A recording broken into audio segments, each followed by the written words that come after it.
Come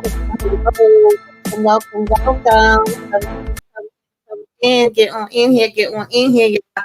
Kick off your shoes and relax your feet. You are now in the den. So, guys, of course, we are here to talk about the messiness, the foolishness that is love after lockup. This is love during lockup, I should say. Okay, season 5, episode 24. Vegas or bust. Baby, we got people out here check out teeny girl. You and this damn dude with him checking in on you every 5 minutes with these freaking cameras, okay, got you doing the workout and apparently got you doing his dirty work with his damn mama, setting up meetings after he done caused problems between y'all where y'all not speaking now is the definitely about to be a hot ass mess. You know, mama says she ain't got time for it. Y'all ain't been doing a damn thing for me. The other chick used to make it do what it do. And you was over here holding out. Look at the car you driving. I said, ma'am, what the hell are we talking about? Meanwhile, Andrew over here gambling his heart and his 401k, okay, headed to damn Las Vegas. You know, he definitely, I said, looked like he gonna be a sucker. They reminded me of another couple that was up here, y'all, but I cannot remember their daggone names. I'm gonna figure it out though. I'm gonna look it up because it's giving me that same vibe of users and liars, okay, which we typically get up here any damn way, so that's not no big shock. You know, Joey has a damn devastating secret, which is he done fell off the wagon. He done already relapsed since dating freaking Michael. And I'm like, what are we doing here? Are you freaking kidding me? Like, what is the truth? Because it seemed like a lot of damn games is being played, y'all. A lot of games is being played. Oh, Lord, I can't. Okay. And then we got Miss Ayana, who definitely took the freaking cake for me. I'm sorry, girl. Okay, it's a no from me, dog. You got this beautiful little girl. I didn't even realize she had a damn daughter that was that young. And you supposedly facing your demons, going to therapy and all this and that. And yet, we more worried about a damn man and the fact that we not going to be able to see him after his damn prison date when you in jeopardy of being in damn jail your freaking self, and it's about you going to your court date. Ma'am, what are we talking about here? What are we talking about? Okay. And if that ain't bad enough, we got Shanta, who has spent 30 damn thousand on an inmate she ain't never met, ain't never seen this damn man face. She done moved miles away, paying 2 freaking mortgages, talking about she hopes she could sell the other house. Girl, what? What are we talking about here, y'all? What are we talking about here? This is the foolishness and the foolery. We gonna get all into it, talk about it, break it on down, take it from the top. You know how we do. Oh, child, these people be running my damn blood pressure up, y'all. You can't make it up. You can't make it up. You can't make it up. And I don't know what's going on, but welcome to anybody that, you know, is able to see the live because it looked like Facebook is giving problems. I was trying to, you know, stream to Rumble. Look like that's giving problems too. I don't know, but we here either way. Anybody that comes in the replay game, let me know. Replay game, you came by. Okay, put some flames up in the sky. Let me know what you thought about this episode, what you think about these crazy people we getting so far. What's up, Lemon Kush Pepper? Thank you for coming through. Hey, Sugar 48, what's going on? Baby, yeah, these people are definitely a hot mess, okay? A hot damn mess. So, of course, I don't know if these is in no order, but we'll just, you know, pop around and talk about them or whatever. Like I said, we have Teeny and Daggone Ra. Oh, Lord Jesus. So apparently, you know, Teeny and Rob, they have a regular routine where, you know, of course, like I said, he could tap in anytime he want. He got cameras in his damn house that still don't rub me the right way. The fact that she's actually sitting here talking about she can't wait for him to get home, can't wait for him to be home with her so it could take some of the weight off and so he could be helping her and, you know, he could be doing different things in the house with the kids. And I'm like, girl, how you know he gonna be helping? Like, I'm asking genuinely. I'm not even trying to be freaking funny, right? And so apparently they have a regular workout regimen that they normally do. I think it was 3 times a week they work out together, whatever the case may be. And you know, she was saying, but he be doing too much with it sometime. Okay, sometimes he get a little extra with it, which is what be irking her soul and her spirit. And so He was telling her different things to do, and she's basically doing it, and then he keeps telling her he want to have this conversation with her, and I'm so curious as to what the hell the conversation is. It's like, boy, spit it out already, okay? Say what the hell you gotta say. What is the problem? Why can't you say it? Because we still never damn get it, okay? But he does tell her that he want her to go ahead and talk with him, his mom. And she like, I'm not too crazy about that. Like, you are a part of the reason why me and your mom have the problems that we have. Like, I'm extremely excited about you coming home, but what is bringing this on now that you all of a sudden want us to have this conversation or whatever, right? And he's basically saying, being as though he is going to be getting out soon, he really want them to be able to get together, make amends, be one happy family. He don't want to have to come home to drama, which, by itself would seem like it makes sense. But if you're part of the reason why the damn drama started in the first place, then it's like, it's a little funny to me that you now all of a sudden are saying that, you don't want it to be this way. And she was like, I told you was wrong, because we found out what happened was he had originally told her to send his mom some money, but then turned around and was like, get the money back from her. I'm like, huh? What the hell was that about, right? And apparently had her either call or message or whatever the case may be to get the money back. And I said, well, that's where you messed up at, Teeny, because I would have said, nope, this is between you and your mama. You need to address your mother and tell your mother whatever you need to tell her. Don't have me being the messenger and have me being caught in the middle. And now I'm looking like, the bad guy, because the real issue is you. You're the reason why we don't speak. Ever since you asked me to get that damn money back is basically the last time that we spoke. So you need to actually let her know that she should be mad at you. Why is she mad at you and not me or whatever, right? And he was saying that he didn't want to go into that much detail, but he's definitely going to clarify that. So, mind you, this was 4 years ago. I'm thinking this is something that maybe happened a couple of months ago, maybe even a year. But y'all talking about 4 years, and this whole time the lady ain't know that this is what her son wanted. So, yeah, that's real messy, and I would have stayed out of it. I would have never been in it to beginning with, but nonetheless, this is where we at. And she basically says that it's been a very long time since they met in person or seen each other in person, but being as though that she is married to her son, she will go ahead and try to give it another chance, right? And she gonna go ahead and try to have this lunch with her. Whew, for them to meet, child. I said, okay, if you say so, girl, right? So she get over to the meeting with the mama, and the mama really ain't trying to hear her at all. She's basically like, girl, we ain't seen each other in 20 years. And she was like, it ain't no damn 20 years, okay? It has been a long time. It's been a long time since I left you, right? But it ain't been that long. Like, you exaggerating, and we want to know, like, why did it take this long for this conversation to happen? Why is the conversation happening in the first place? And she's like basically telling her, the truth. Like, your son Rob asked me to come speak to you. He said he wanted us to have this conversation. This whole thing happened mostly because of him to begin with. He was the one that told me to give you the money, and then he was the one that asked me to get it back from you, and it all kind of fell on me. And that's the bottom line of why we stopped speaking.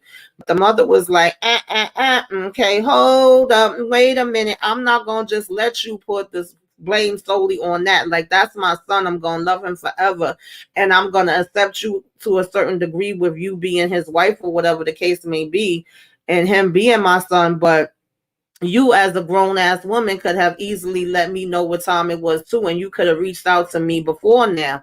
And she's basically like, well, I did reach out to you, and when I reached out, I didn't necessarily get the best reactions or replies back from you. Did you not get my Mother's Day gift? And she's like, yeah, but it's a lot more than that. And she's like, look at the car you're driving. And I'm like, whoa, hold up, lady. Like, why are we worried about what kind of damn car she drive? I'm confused. Okay, why is that being brought up? And then they kept bleeping the name out, but apparently it's the ex that Rob had that he used to deal with that used to take good care of mama. We also found out that Rob is supposed to be this excellent, damn businessman. He made good money. He's in business with his brother. So I'm wondering, well, what's the relationship with mom and bro? Are you going at him? Are you asking him questions as well? Because doesn't that mean that he would be making good money too?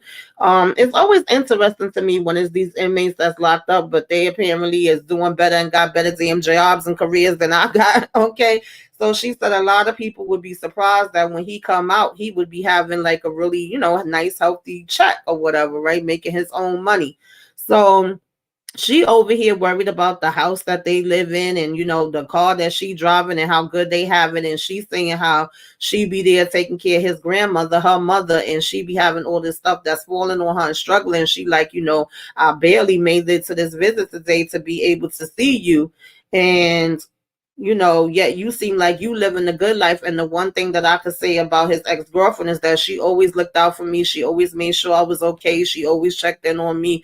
I didn't have to ask for things. She would come and she would give me stuff. It was no her asking for it back when she gave it to me. So she's essentially just keeping on throwing this ex inside of, Teeny's face and saying how good she was with her, as opposed to when he all of a sudden got with you, and being supposedly his wife, that y'all just went ahead and did this marriage, and you're just kind of thrown on me now, and now everything changes with how he deals with me and what our relationship is. And so basically she got offended, which I can't blame her. Like, the conversation up until that point seemed to be respectful, where they both could understand, like, okay, I could understand that's the way you felt. And, the mom saying that she's still in her feelings and all of that. And the animosity caused between them two, pretty much stems from the decision that her son decided to make and him asking for the money back. But then once you started making it about, oh, well, this girl was treating me better, and comparing, no woman wants to come and sit with your mama and have to hear about how the other woman that he was with was better. Meanwhile, your son is locked up. But anyway, child, so she got offended with that part. And she was like, I've had it. That's it for me. I'm done. Like, I'm going to go ahead and walk out. I'm going to exit as a door for me to go ahead and leave and take my ass home. So that's what I'm going to do. I'm not going to stand here and listen to you ranting and raving and, disrespecting me and bringing up other women. That's too much. I'm with her on that. I wouldn't have sat there for that part either. She's saying 1 week turned into 1 month, turned into 1 year, whatever. And before you know it, now we're hearing it's 3 years. And I also get the mother saying you could have took an initiative on your own. You didn't have to wait for him to tell you that you needed to do it. But she's saying she did. And she's saying the mama didn't want nothing to do with her. And she giving me the damn vibes that she didn't want nothing to do with her. She literally came out and said that wasn't good enough for me. So my thing with anybody that tells me that wasn't good enough for me, that's fine. It cannot be good enough for you. But guess what? If you tell me that I never did nothing for you and you don't appreciate what I did do, then my answer to you is going to be, oh, okay, then you don't have to worry about me ever doing anything for you again. And that'll be that on that. And like I said, what is she asking the other brother? If they have this business together and they both make money, are you coming after the other brother and his girl too? So it just seems like, a bit bull crap. And like, this mom is just worried about basically getting her hands on some damn money. That's what it boils down to, child. Yeah, it's definitely a mess. They all a freaking mess now. So she went ahead and left. It really wasn't much to that one. It was pretty much short and sweet. Okay. Now, it was funny because when she was getting up and leaving and was like, cut it, I'm out, she kept talking about Teeny, no, we communicating, we talking, don't leave. How are we communicating when you pretty much already told me that you ain't got it for me? Okay, you basically, that ain't good enough. Like, to me, it's nothing else to say once you've already said that. So no, ma'am. Okay. Oh, child. Like, now. Was Andrew and Candace the next couple? I'm not even 100% sure, but since we on them, we will go ahead and talk about them. So with Andrew and Candace, child, he's being conned. I swear to y'all, was another couple up here, but I just cannot think of their names. I don't know if it's gonna come to me before I get off of here, or if I'm gonna be able to look it up and tell y'all the next time I get off of here. But I just remember that she came out She had the daughter. All she was worried about is him driving her to the ATM to get the damn money from him. That's the vibes I'm getting from this. I'm getting very much that this lady, when she get out, all she gonna be worried about is whatever money he promised her. She gonna want it right then and there, and she gonna be mad at anything he can't get her. I feel like he ain't telling her the full truth. He definitely trying to live beyond his means, and act like he could buy her all these different things that he can't.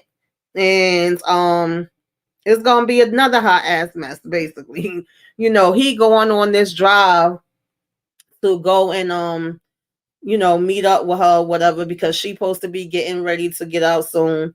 Um, and they talking on the phone or whatever, and he's telling her how he messed up her bag that he bought for her. And she was like, "Why are you so rough?" And he was like, "I'm not. I was trying to be, as gentle as I can. I was putting it together." Then he says he didn't get everything that she wanted, right?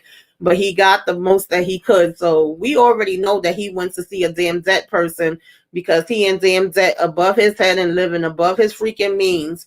But he tried to get her like these little bracelets, and it came up to like $234 or whatever, right? And he was like, he never realized how expensive it is to date an inmate. And then he spent about another $90 to fill up the tank, in the truck. And he said he's probably gonna cost him between $600-700 to drive all the way here, right? And so he basically to me is living in a damn fairy tale world. Okay, he really is. And I don't know, but I definitely see his damn bubble getting busted. Okay, real quick. So he wants them to be able to, have a home. And, she's already kind of giving that vibe. Like, eventually I would be down with that. But when I first get out, I'm going to probably have to go ahead and stay over here. And he's saying how he want her to be able to get a travel pass to come to Jersey. We found out she's been married 2 times. She has a son from the first marriage, and the father has, full custody, and he has the discretion with the visitation. Okay, so she supposedly, which I hope she does, because at the end of the day, if she has a child, her child should be her first priority. It shouldn't be a man. It should be her trying to get a relationship with her son and being able to have visitation with him first and foremost. So I'm not mad at that if she's actually telling the truth about that. Okay, so she says she's planning on staying there, building up that relationship, and being able to have those visitations with her son and be in a good place with her son before she moves anywhere, right? And that would be her first priority. Meanwhile, Andrew over here talking about, well, I hope when she get home, I'm not going to be waiting for a long time, because one of the things that I seen her, things say when I looked up online was that she was willing to move. And he said, I'm hoping she's going to move within the next 6-7 months or whatever, because I really want her to come out here to Jersey. And that's what she had wrote on her profile. And it would be really disappointing, and it would surprise me if that's not what she willing to do.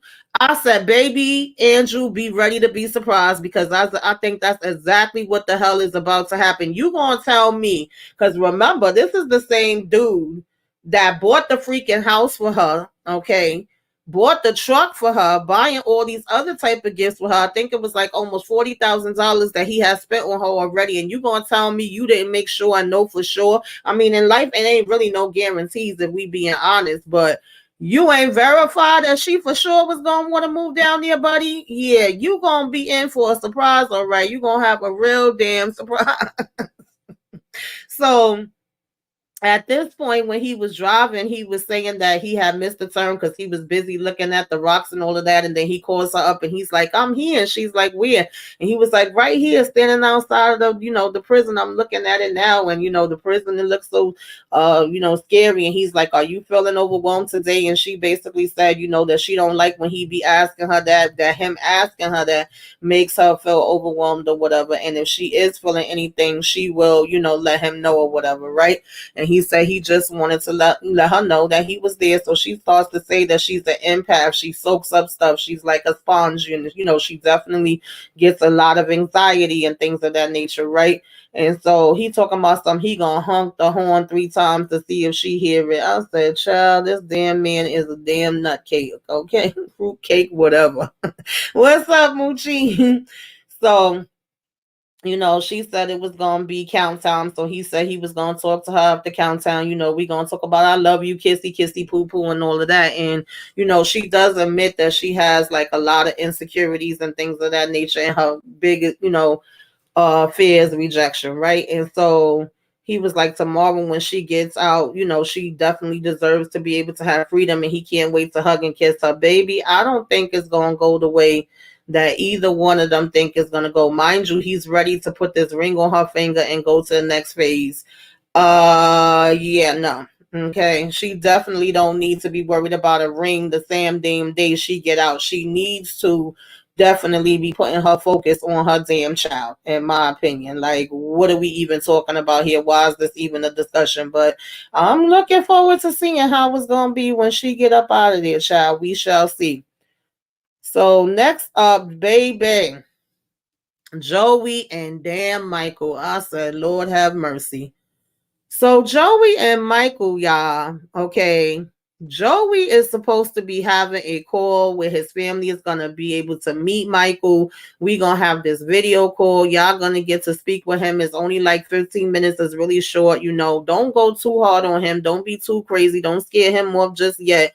We want to wait till you meet them in person to be able to do that. Now, mind you, before that even happens, remember, in order for him to be able to get certain things, he was supposed to send this picture into the prison. Child, Michael said, where the hell you got that picture from? That picture look fake as hell. They gonna know that that's Photoshop. And he like, please don't scare me like that. Don't say that. He like, well, hopefully they won't pay that much attention to it. To me, I never thought this was a good idea with this fake picture. Then y'all on TV telling them what the hell y'all doing. Like, I don't know, child. They crazy as hell.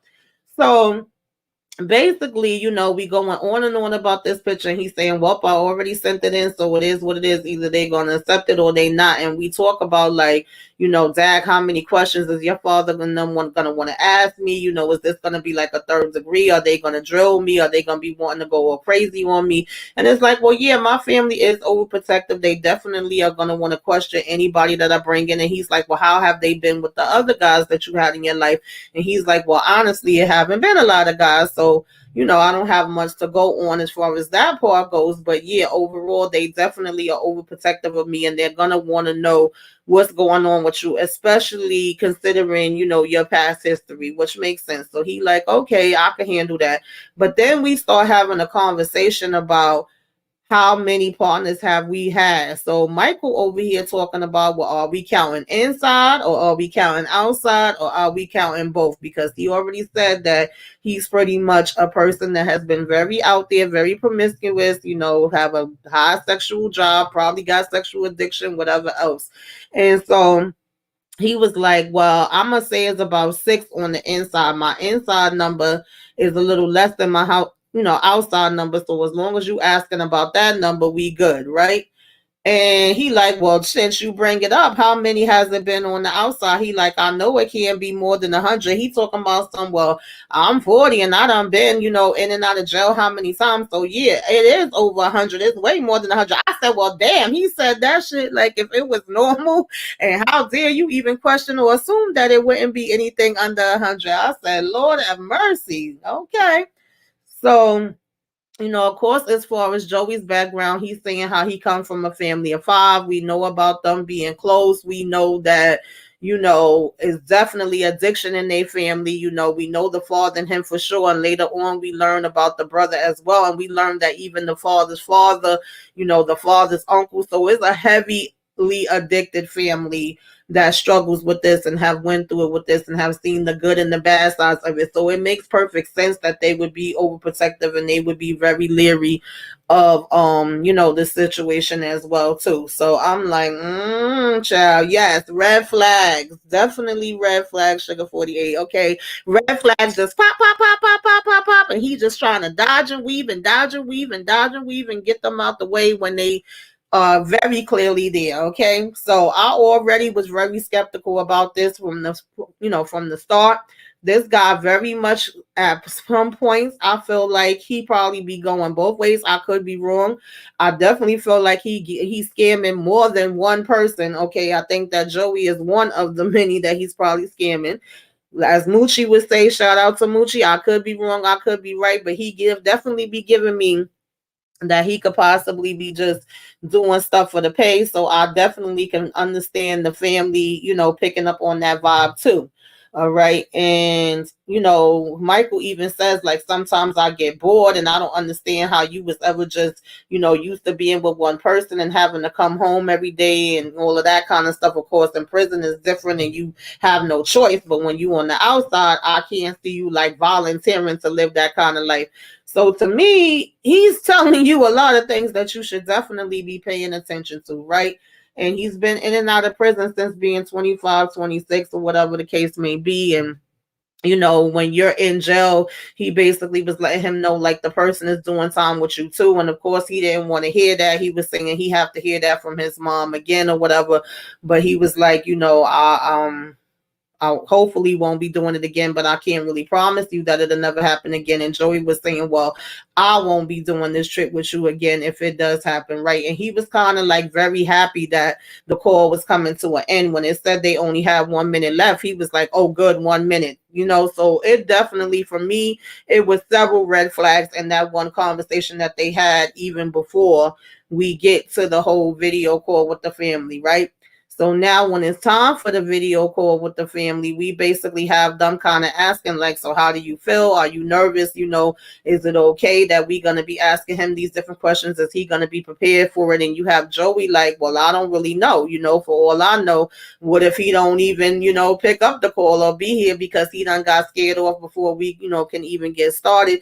And he's like, can y'all please not go too hard? And they like, why not? We go the same with everybody and we do this for everybody. Like I'm assuming they probably did this with the brother's wife, the sister's husband, whoever, anybody that's coming to the lives. We all kind of do our overall investigation of them. And we're going to do that even harder with you because we know your history. And then we know that this guy's in jail. So we already don't like this because we're like, damn, this is high risk. And even when the brother was asking how many times have he been locked up, he like 1 time, 2 times, 3 times, 4 times. Oh, this is a habitual like criminal or whatever. What did he go to jail for? Drugs. The sister and the mother saying, I don't want him around nobody that's a damn drug addict, that's addicted, that's, using drugs, that's drinking or whatever. We are the worst types of people. And we know because we literally have them in our family. And just because we have family members that made it out, we tend to think that we can help everybody else with their story. But that's not always the way that it works, right?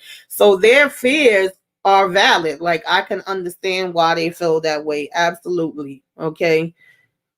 Yeah. Huge red flags with the big H. Okay. Absolutely. So they're having this conversation and they're like getting more and more scared the more information that they learning, probably, previously to even starting the conversation, right?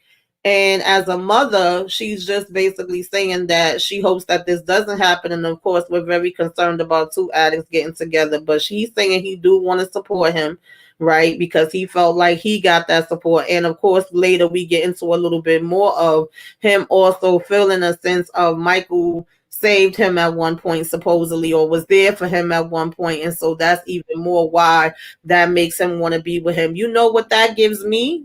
That gives me struggle love. That gives me that they are trauma bonding. They have a trauma in common and they are bonding over that. And that's what's bringing them together. Unfortunately, that's exactly what it is.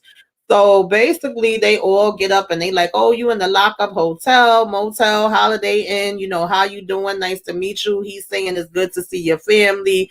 Dad over here talking about, hey, Stella, I see you was in the Marine Corps and I like your haircut. And that makes me like you a little bit, and he's saying how he's close with his family too. And he appreciates the fact that they're close with him and they're supportive with him. I mean, he's saying the right things and he's saying how they met on a dating site and they only really got to talk briefly before he ended up getting locked in and going together because they kind of wanted to see if he was going to tell them the same story that Joey did. And they like, we just want to be able to know a little bit about you. And he's like, I'm looking forward to that. I'm looking forward to seeing y'all and being able to be around y'all for a longer amount of time. And he was like, I especially respect the fact that Joey has a dad, because unfortunately I didn't have a dad. And so I want to see what that's about. And he's saying how he going to be good to Joey. And Mama's like, you better, okay, because we will come after you and deal with you if we have to, right? And that's why we here, to make sure that everything be okay. But he said he have to get ready to go, that everybody was leaving for dinner now. So it really was short. And the family was saying that that was kind of like, good to be able to speak to him for 1 minute. And, he's saying how it's awesome and he can't wait to be able to speak to them more. But they was like, that really was a kind of weird and a reality check that, wow, this dude really is locked up. Like, we know he locked up, but then to see it and have the conversation with him and see the background, then, it gives you a different feel, a different dose of reality or whatever, right?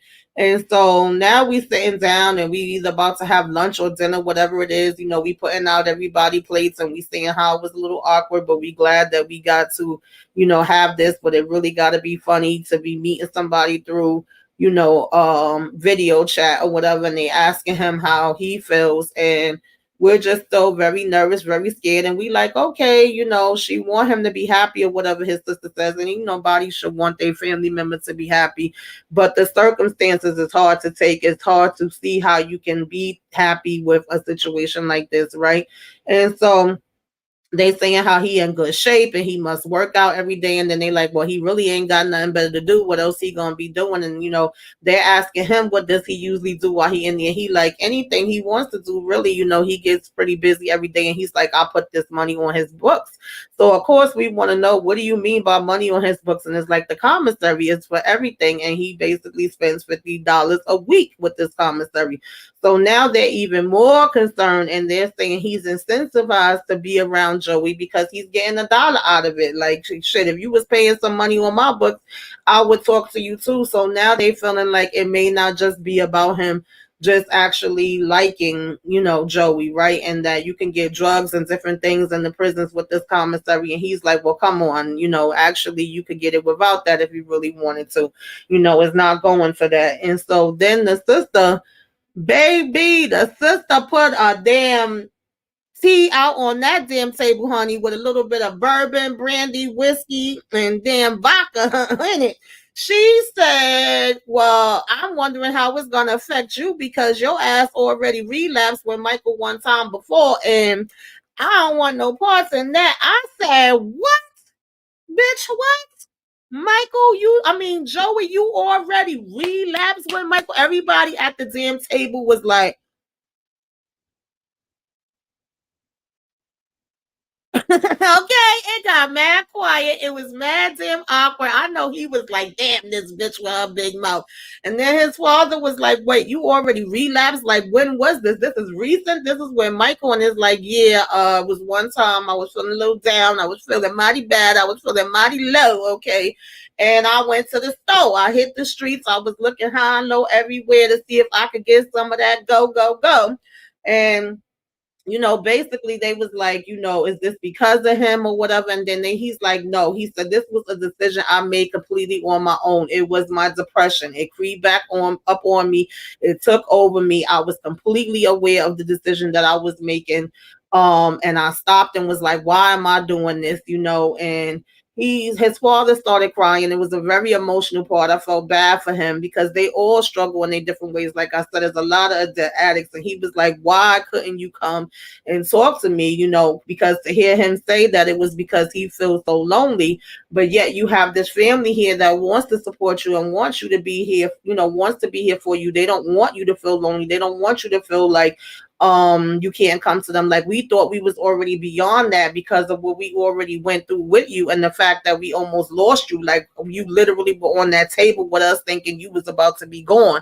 And to come from something like that, and you still to be able to go back into that space where you didn't think that you could come to us, he like, that really hurts me, and now that makes me even more worried of this situation, because if it can happen then, it can happen again. But to be honest, if we're being honest, when it comes to addicts, it always could happen again.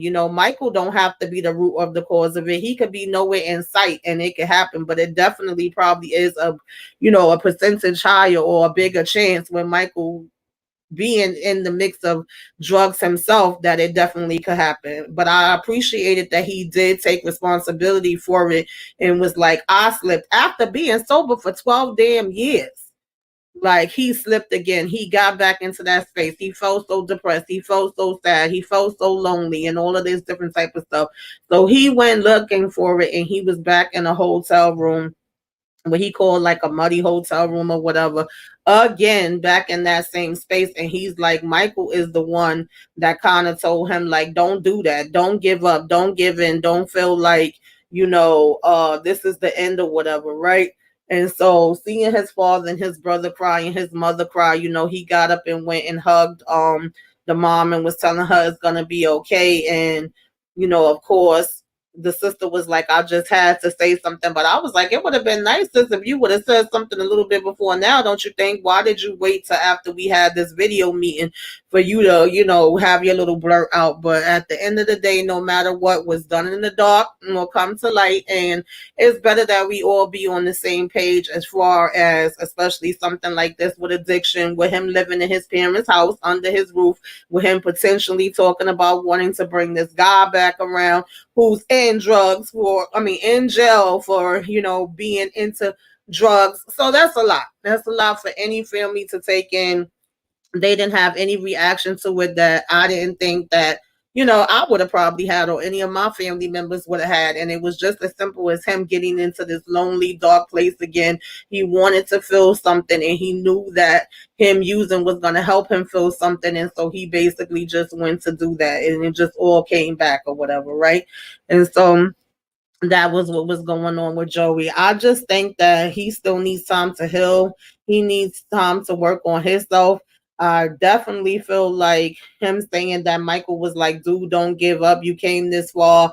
And him saying, yeah, so I made this mistake. And I just remember him holding me and being there for me and telling me everything was going to be okay. So there's a part of me that definitely does feel like he rescued me. That's what makes me nervous, because yeah, he could have been there for you at that time. And I'm definitely a person that feels like God will always place, they say that saying, people are here for a season, a reason, a lesson, a blessing. He could have been put in that spot to be there for you right then and then when you needed him. But that don't mean that that's somebody you're supposed to be building a relationship with. That don't mean that maybe he's in the place to even be there for you in the way that you would need him to be there for you in a relationship, or vice versa. So I think that him feeling that he rescued him is what's making him feel like he owe him and sending him the money and everything else that we're seeing. But of course, we're going to keep our eyes out on them and see what's going to be happening with that. Child, Ayana, bitch. Ayana and Jamal. Whoo, Lord.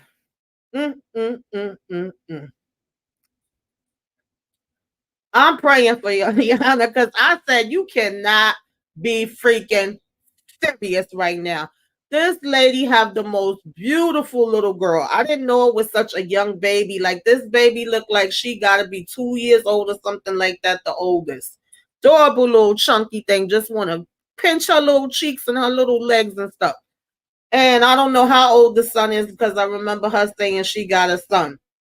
Now, you so much back and forth, in and out, up and down, and all the damn round about, oh, I don't want to be arrested. I don't want to go to jail. How dare I be stopped and have to go to jail for getting high? What's wrong with that picture? Instead of actually looking within your damn self to see what the hell you need to do to fix yourself up.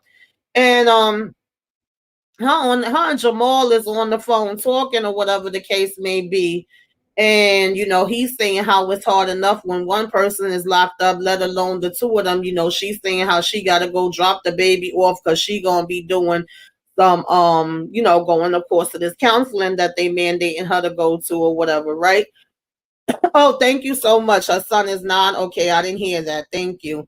Yeah, beautiful little girl. I mean, come on now. You got to do better than this, child. This is just craziness. And I hate when these people bring they damn kids into this. I really, really do. That gets under my skin. And so, she is, saying how she got to go drop the baby off. She got to go do this counseling. And we saying how, it would be really hard for us to be able to converse and be able to still have communication with us. One criminal is not supposed to be in touch with another criminal. The only way for us to do it is like through a three-way or whatever, right? We wouldn't be able to talk directly. And to be honest, I'm like, that's probably what the hell y'all need, because you need to get your shit together, Ayana. I'm sorry, baby. The last thing you need to be worried about is a man, whether he in the jail, out of the jail, on top of the jail, under the jail, around the jail. You need to be worried about you and your damn kids. Your priorities is all screwed the freak up, okay? And it's pissing me the hell off, seriously.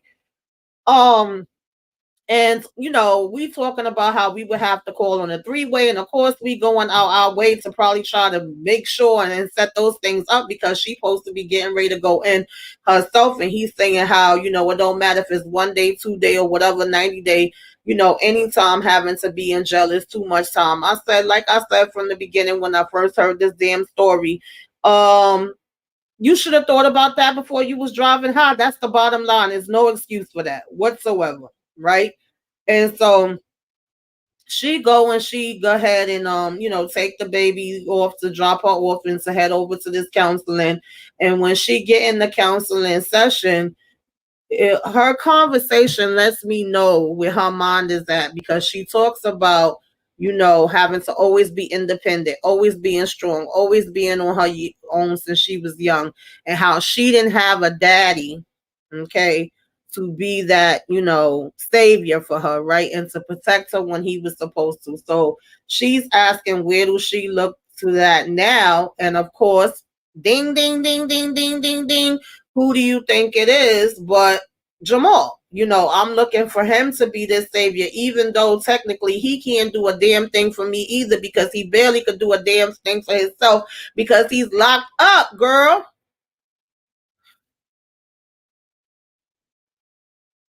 Somebody get Jesus on the main line, child. Get Jesus on the daggone main line. So, she's telling the counselor how she always gotta be strong. She could never cry. She always gotta go hard. She's always had to fight. And I could get all of those parts. That's fine. But baby, fight for yourself. Fight for your damn kids.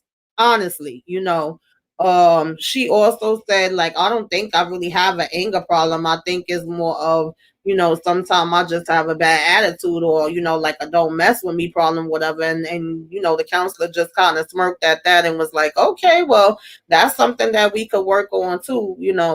And in the midst of her being in this counselor section, she's like, the phone rings, because I know she not about to interrupt this call to go and talk to damn Jamal and be rude with the damn lady in the midst of this session. But she ended up saying it was her lawyer that she needed to take it. And she said, she do feel like she's had some mental issues, and she's the black sheep of the family and things of that nature, right? And so I said, well, I guess it's a good thing that she at least acknowledged that, or feel like it's something, there that needs to be addressed. And she begins to get on the phone with the lawyer, for the lawyer to end up telling her that the court date has actually been changed. Okay, the judge was gonna be out, he wasn't gonna be able to be there, and so it got a new date. Now she says to him, oh well, wow, I had already had my mom set up where she was supposed to be coming and taking off of work and driving me there, but now I would have to check in with her to see if that new date is good. And she's all pissed off and saying to like the counselor, like, see, this what I'm talking about. Every time you turn around, it'd be something else, before you could even get through the next thing. Now I was supposed to have this date, and now that's changed, and there's always something. And the counselor's basically telling her, like, breathe, okay, relax, relate, release, let it go, let it flow, and try your best to calm down. And she says, is it sometimes that you really be wanting to cry, but you just don't be letting it out, and you be holding it back? And she tells her it's good to let it out, and you should cry. And so she was like, learn to start crying a little bit more. And she said, yeah, she definitely do be holding it back, and she could feel herself being on the verge of tears. But come to find out, when she talking to us in the confessional, even though she done said this whole other thing to the damn counselor, She really over here stressing, talking about something. Well, I'll be damned. They done gave me the date that I was supposed to go see Jamal, and it's a minute since I seen him in person the last time. Yeah, we get video calls, but it's different when you get to see the person, actually in person. And this is really some BS. Every time I got things planned, they gotta get messed up. It's all screwed up or whatever. And what am I supposed to do if I'm not supposed to be able to see him? You are more worried about being able to go see this damn man at the jail than you are about you having a court date that is about your possibility of your case and your jail time and your damn kids, but you still worried about the fact that you won't be able to see him. I said, girl, yeah, you need this counseling and you need a whole damn lot more because you got to be freaking joking with me right now. So, of course, they start talking about, her trying to mask her pain, and hopefully we could be able to, get her to dig down a little bit deeper, be a lot more open, stop holding it in, stop holding it back. Like I said, crying is a good thing. Let her go ahead and cry. She does mention the son needing more clothes, the daughter growing every minute and her needing clothes, and that this is killing her, and then the possibility of jail, and she feel like she always got to be a superwoman, and the counselor's like, nobody can be a superwoman, that's not realistic, you shouldn't put that, on yourself. And so as far as all those aspects, I get what she's saying, but baby, where you lose me at is when you all wrapped up into this damn dude and more worried about him than your own damn self, and then looking to him to fulfill you. You cannot look to nobody to fulfill your needs. You got to do it for your damn self first. If you don't love you and you ain't taking care of you, ain't a damn other person could come in and do it for you. And it's so sad when people actually think that that's the way that it works, because it's not. Okay, you will be waiting a long ass time if that's what you're going to be waiting on, girl. So we'll see how she gonna do, child. If this damn counseling is gonna do anything for her. They told her to dig deeper. I said, please do. Dig in your damn brains while you here, okay? And see if you can pick some of that, pick some out, because, girl, what the hell are we really doing here? Like, for real, for real. Shut. Okay, that was my little rant about that. So, I'm trying to think, did we get anybody else this episode? Oh, how I forget this bitch. She gonna be the last one, because for some reason I don't think one couple we still haven't got. It's supposed to be 6 of them all together, and we didn't see them on last week episode or this one. But Shanta and True, baby, Shanta done dragged her behind around. Okay, I forgot about her. She done dragged her damn behind around and bought a whole new house, hoping to get a sale for the other house she had. Mind you, she over here making this crab dinner. We talking about how both of them know how to cook. We over the phone with them. She has never met this man in person. I repeat, she has never met this man in person. He's saying it's like when you meet somebody on Plenty of Fish and you don't know them and you be doing the cyber dating or whatever the case may be. It's just kind of like that long distance type of relationship. I said, I guess, girl, I wouldn't know because I ain't never did either one. So he said it's the same thing, being as though he locked up. Whatever, fine. So apparently she over here making these crabs, and we talking how they both know how to cook, and he always claimed that he a better cook than her, so she can't wait till she can have this cook off with him and they could battle and the cookout and all this and that. And she's saying that she's really excited for him to be getting ready to come home soon. She's 35, she's a restaurant manager, and he's True 31, and he's been arrested for robbery, but he claiming he have this cooking experience too. But now she would like to step it up and be able to hopefully own her own business. So she mentions to him how she has an appointment to go and talk with somebody in reference to the do's and the don'ts of the restaurant business. And of course, he trying to add in his little 2 cents. And, she laughing like, oh, I'm going to hang up on you. And she said, that she excited about the sex and they going to have it for 7 days straight. No breaks, no recess, no time out, none of that. I said, well, damn, okay. So now, her family supposed to be there soon, be coming over to, eat or whatever have you. And she was saying how she met him at the lowest point of her life, and she was ready to give up, and he was there. These people kill me how it seemed like we got that same little theory, same little scenario going on for damn near every person, where they was lonely, they was in a spot, and this person just came in swooping all of a sudden with Superman and was gonna help them and do all this stuff for them. I said, okay, girl, if you say so. Yes, very much giving me Renika vibes, and Renika worked my damn nerves.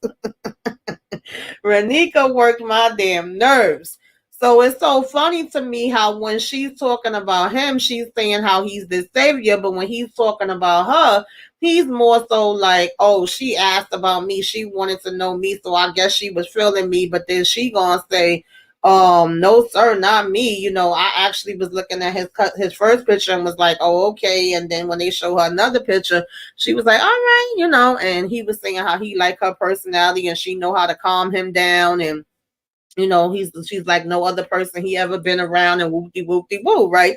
And he says he thinks the reason why she hasn't came down there to see him yet is because she's nervous, but he has seen pictures and videos and things of that nature. So like I said, for him it's no big deal. And I said, yeah, well, I guess it wouldn't be no damn big deal, because at the end of the day, even though you're not seeing her, she still sent you $30,000. So I probably wouldn't complain either if somebody wanted to be on the other side of the world and send me $30,000. Please do. Feel free. Like, and I ain't never got to be bothered with you or see you, because that's what it's given. But okay.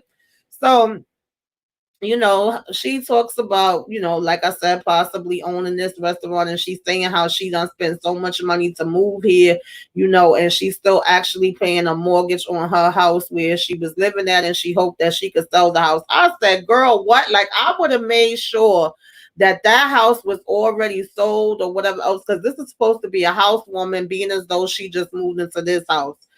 I wouldn't have moved first of all, I wouldn't have been moving my stuff anywhere. That wouldn't have never been happening. But let's just say if I did move, I would have had to have all my stuff sold and known what was what before I would have doing a damn place. She talking about he have a big heart and how much she want to help him, blah, blah, blah. Now I will say her little crab, little big, listen, I love that. I love it. Okay, it was looking good.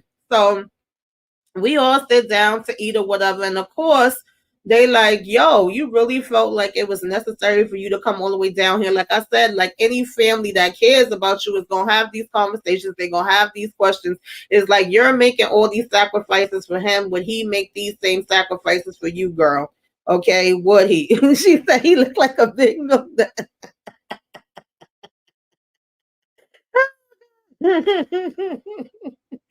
so so basically, she's stuck paying two mortgages. And I'm like, that's because you put yourself in a position to do that. Like, what are we even talking about? And this is one of the hardest financial places that she been in one time. But she like, yeah, I do believe that he will make this, sacrifice for me, right? But of course, all of them is looking like, girl, I don't think so. Okay, I think you're gonna be another one that be having a damn, it's a waste of time, and you're gonna be left holding the damn bag, right?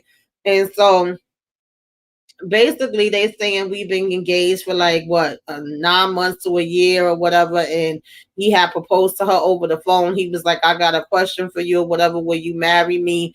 And it was romantic because he did it that way and all of this stuff, right? And she's the only, her son JJ or whatever, because she do have a child too, again another one with a child, that he knows how important he is to her and stuff like that. And so they was like, and you don't think this is ghetto? You don't think it's ratchet? Like, and she said, yeah, he ghetto. He all the way ghetto and ratchet, but he's not into those, type of black girls or whatever, right? And she was saying that, she know for other people it probably seemed like he using her or whatever. Not gonna, snitch up or be a different person or none of that, even though this is the fears that her family have. And I think that they are very valid. I think anybody's going to feel that way. When you're sitting here dishing out all this money for this dude, of course, it's nothing for him to sit back and take it. You moving all this stuff over here to be near him and, do things to help him. But when he get out, he going to go ahead and be about his damn business. So at one point, she was tearing up and stuff and getting emotional, and they just was like, we just want you to be smart, we want you to use your mind as well as your heart, don't just run with your heart. And I'm like, child, I can't. Yeah, $30,000, girl. I said, if y'all putting out 30,000 like that, baby, hit me up, okay? Hit me up, send me the 30,000, and I ain't got to be bothered with you. Listen, send me 10,000, okay? I'll take it. So plus, they say he dated white girls. Yeah, that's why I was like, was he even into black girls? Do he really genuinely even like you? Is he attracted to you? Because y'all have not spent no time together. She has not went and made not one visit with him. And of course, he ain't gonna, like I said, complain about it. What do he have to complain about? She's sending him money. She putting money on his books. She paying for anything that he needs. She more than likely gonna be taking care of him with it out. When he get out, it sounds to me like they trying to form a business where she feel like, oh well, I'm a cook, I already work in a restaurant, and I probably could hook him up with a damn job, and he could end up, me and him could end up owning a restaurant together. And if she go into business with that damn man, I hate to jump to conclusions like that, because sometimes when we watch these couples on Love After Lockup, it do be those few that you think is gonna be the prisoner that be the problem, but it really be the person that's outside that be the problem, and the prisoner be on point. So I don't want to prejudge him before he get out. But baby, I definitely see Shanta already making some damn badass decisions. I think we can all agree on that. And the reason why she broke down and started crying when they was talking to us, because she knows some truth in what they saying, and she knows that she should have been more careful. Because again, I always say, if it's just you on your own and you single, you want to make dumb decisions and it's only gonna affect you, hey, go for it. You know what I'm saying? I can't say nothing about that. I mean, I can, but it's just you, so you can handle it. It only falls on you. But when you have kids that you're bringing into it, that's when y'all end up seeing me go off and really be having a damn blood pressure, damn shock, girl. Because I'll be like, what? Like, who is this? Like, I don't give a damn. Mother, father, sister, brother, cousin, whatever. When it comes to these kids, we got to be protecting them. You cannot be just dragging them all around this damn world because you want to chase this one and that one, whether they in jail or not. I just don't think that that's cool. I don't think it's what's up at all. And now you gave yourself even more bills. You didn't even make sure that you was stable first. It's just like the dumbest shit. So yeah, that's pretty much how I feel when it comes to that. I really don't think that this is gonna be a good look. I think that she's gonna end up getting hurt really, really bad. She's gonna be left holding the bag. She's gonna be left holding the damn bills, and he gonna be long gone with whatever little change he was able to get from her. And he ain't gonna think twice about it. That's what I think. So, like I said, it's supposed to be 6 couples all together so far. We got 4 of them last week. We got 5 of them this week. I think the one that we haven't seen at all, unless I missed something, was Rick and Samantha, because we got Ayana and Jamal. We got Joey and Michael. We got Teeny and Rob. We got Andrew and Candace, and we got Shanta and True. So I believe they're the couple that's missing. That's making me wonder, if is it because they didn't film that much? Because I don't really be looking into these people outside of them being up here. So I'm sure it may be some other YouTubers that could possibly know more information. But I'm just feeling like maybe they didn't film as much as other couples did, or when they finally do get on the scene, they gonna be like the biggest mess of them all. There's gonna be some mess with them, either one or the other. Um, so child, we gonna definitely see. And Lemon Kush Pepper said he got him a sugar mama. It seems like we listen, they all got sugar mamas and sugar daddies. I don't understand it. Sugar 48 say, yep. Wow, he run off with a white girl. Listen, I would not be surprised at all if we end up getting an update saying that he did that. We hear so many crazy updates with these couples. Now, I will say that I was extremely happy that we only have 6 couples. We got all new couples because, like I said, I was getting tired of us seeing the same ones again. And I also am happy to have the the segment be an hour long. So it feels like it's just right. It's just enough people to talk about and to keep us interested. And we gonna see where the rest of this journey gonna go. Where else the foolishness and the foolery gonna take us to? We all wanna know. Okay, my baby says she watching too. She be here cursing them out too. She always gotta come make her noise when I'm on the live. Say hi. I'm watching the foolishness and the foolery too. Okay, so yeah, y'all, that's what I got for Love After Lockup. I appreciate y'all that joined me. Those of y'all that commented, those that didn't. Look like we had about 10 people in here. But everybody didn't want to talk. Some of y'all want to be shy. It's okay. Anybody that was watching from Twitter or Facebook or Rumble, wherever, I appreciate y'all. Sugar 48, definitely thank you for coming through. Lemon Kush Pepper, definitely thank you. Moochie, thank you for stopping in. Anybody that watching this on the replay, let me know what you liked, what you didn't like. Do you have a favorite couple? Do you have a couple that you feel like it has the possibility to make it? Do you have a couple that you think they ain't gonna make it 2 seconds? Whatever it may be, anything that I left out, put that in the comments. We will discuss it down there. Like, comment, share, subscribe if you are so inclined. Definitely appreciate it. And shout out to all the new subscribers that have joined me recently. Shout out to anybody that came to me from Auntie's advice, all of the cousins. Definitely appreciate that. And I will see y'all the next time. And of course, I don't always do this as lives. Just because I have a busy week, I decided to do it. But let me know. Do y'all like them better as lives? Do y'all like it better when I just do the, recaps? We'll see how it go. I may mix it up and do some that way, some not. But tell me. All right. And definitely, hit that like and let me know you came by. I'll see y'all the next time, y'all. See you later.